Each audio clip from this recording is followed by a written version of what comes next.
Today I want to talk about the discrimination in college education in China and the United States. In China, just like the United States, it's affirmative action. In 1949, after the Communist Party took over the power, they implemented affirmative action to promote the status of an ethnic group in the Chinese society. In terms of education, they have a policy. One is in terms of college entrance exam. If there is a choice between the ethnic group, a student from an ethnic minority background, and a Han Chinese, then the ethnic students will be accepted to the college program. Another is there's a special program catered to only minorities or a certain group of minorities. In my high school, in a class with more liberal arts oriented high school class, we had about 60 students. Two were Hui Muslim, two Manchus, and one Korean. One of my classmates went to the university called Central University of Ethnic Minorities. Basically, you have to be a minority to be accepted by this university. They do not accept any Han students. So students from ethnic background do not have to compete with Han Chinese. All they need to, the 94% of population, all they need to do is compete with other students from other ethnic groups, which is 6% of population from 55 different ethnic groups, minority groups. I didn't have to use this program for my college education. I was able to pass the test and get into the top tier universities by my own merits. My university is actually the first tier university under Ministry of Education. So my university has a task to provide a special college program for ethnic students from Xinjiang. About 20 different ethnic groups from Xinjiang. These students did not pass the college entrance exam, but because students from Xinjiang do not speak Chinese as a first language at home. Actually, half of the Xinjiang population probably still don't speak Chinese today. I remember in 91, I went to visit, friends in Xinjiang, and my friend's father had to find an interpreter to speak with me because he did not speak Chinese. To offset their disadvantage in terms of, not be able to learn the subject in Chinese, the students was, given a special college program, which is a 5-year instead of a 4-year. They will be accepted to complete the first 1 year of pre-college courses. Upon completion, they will start a regular 4-year college courses, classes, and to be trained, as engineers in terms of civil engineer, mechanical engineer, electronic engineer, and so on. So, unlike other universities, our university has a bigger population of Muslims. So we have a much bigger Halal Cafeteria.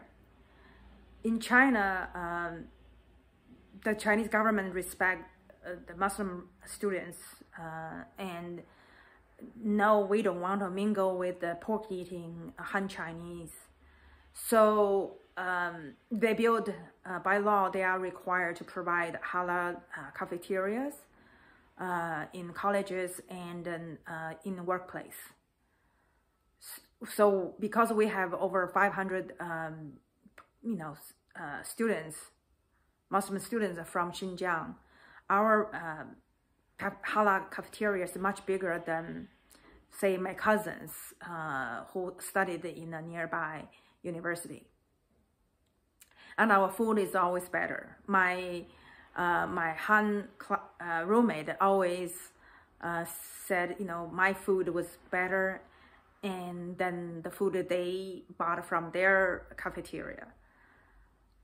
So sometimes I share my food as treat with my roommates. This is just shows how China, to make sure the ethnic minorities have good access to college education, to break the poverty spell on their ethnic groups. This is really contrast to what is practiced in the United States. I came to the United States for graduate school. In my department that year, they have 8 slots for graduate students. Those slots it's like a basic free college education program.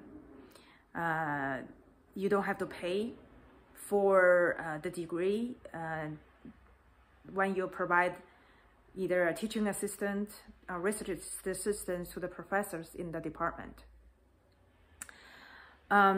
So the A slot was awarded to 3 white students and 5 foreign students, 3 from China, 1 from Israel, 1 from Poland. Honestly, I didn't feel I was so much qualified, better than any African-American college grads. My English was not as good as theirs. My understanding of sociology, this subject, was not so much better than a student from African-American students from, even from, UIC. But I was given such a opportunity. If it's not like, we can do a better job than African-American students.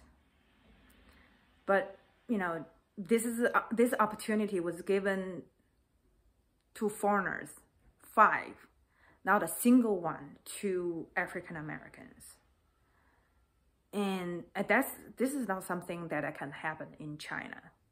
But in American higher education, there was a special benefits were not equally available to African-Americans. So out of the 8 students, I think only 5 was graduated with a degree.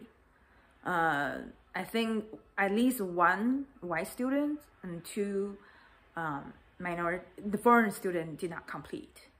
So why the opportunity was wasted?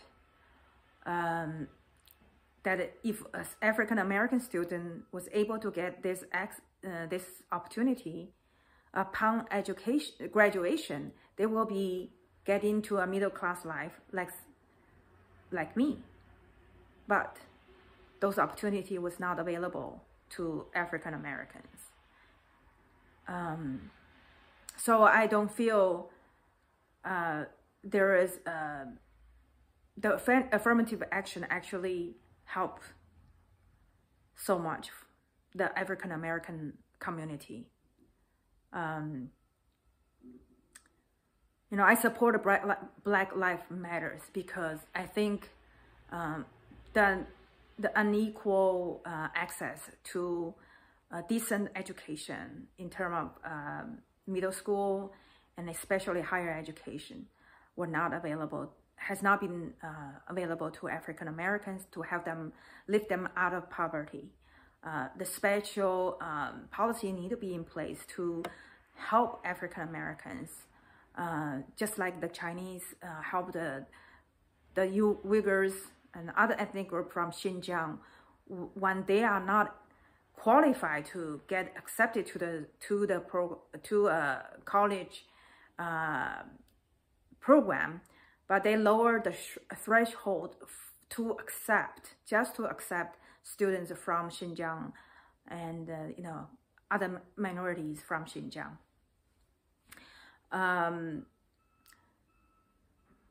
In China, the government has making a point to promote the status of minorities, not to marginalize the minorities, to integrate the minority in the main society. You will see, you know, in the state-sponsored celebration program, you always see the performance by ethnic and minorities in their traditional dresses to showcase their culture. China built many tourist destinations to ethnic area to promote a local economy through tourism. Well, you haven't seen that with the Native American population in America. You barely hear anything about Native American in America.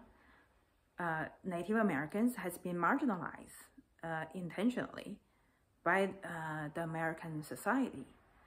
And those cases is not true for China. China is very keen to bring in all ethnic groups in as part of the whole Chinese culture. Another thing I want to talk about that very few people know about, how Chinese government help actually provide education opportunity for Africans. In the university just next to mine, they have a special program to accept African students from African nations. Just like we are accepted by America with scholarships, the Chinese government extends scholarship to African students. And but also China actually provide much more than that. In my days in college, there was 8 girls sharing one dorm, and our dormitory at best is like public housing in the United States. That's kind of the quality of the students' dorms in my days. But for the African American, for students from Africa, with the scholarship provided by the Chinese government, they live in a condominium level of housing, and there was only 2 in per room, or 1 or 2 per room. I know some of them because I used to work for American teacher who were in China, and she dated these students from Tanzania. So I know quite a few of students from Africa during that time. If there's a discrimination in China, it's more like reverse discrimination. That the foreign students at the time came to China on Chinese government's sponsorship, and they were given a better living condition than a regular Chinese. So there were actually events that fights and protests against such a policy, that the Chinese students was treated as second-class citizens compared to foreign students.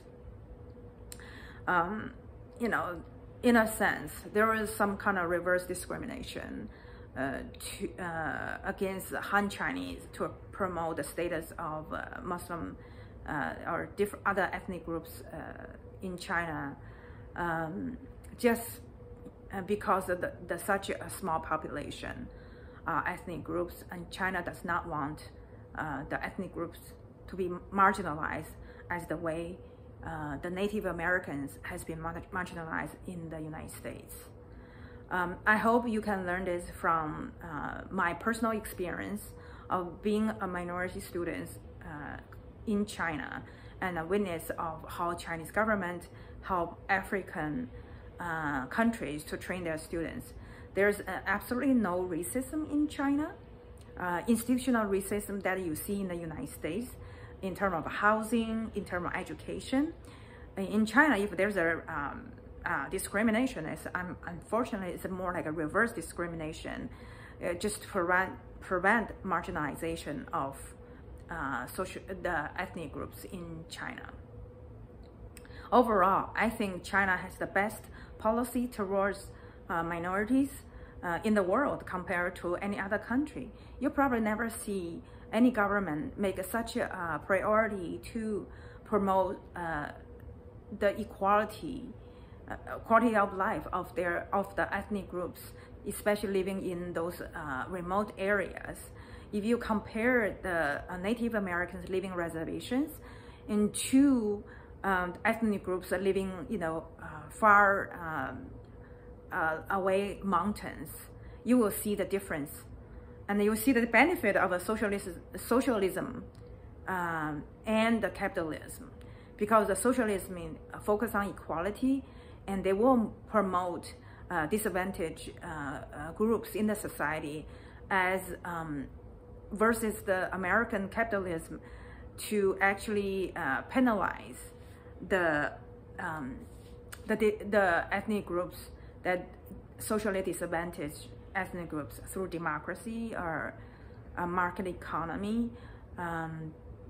I hope everyone will have a chance to listen my story and go to China to look at how Chinese government has helped to lift 8 millions of people out of poverty, and majority of them are ethnic minorities. Do not fully believe what the media has been preached to you. Like I always enjoy the book written by MIT professor, Manufacture of Consent. What you learn about China is manufactured of consent by corporate controlled media.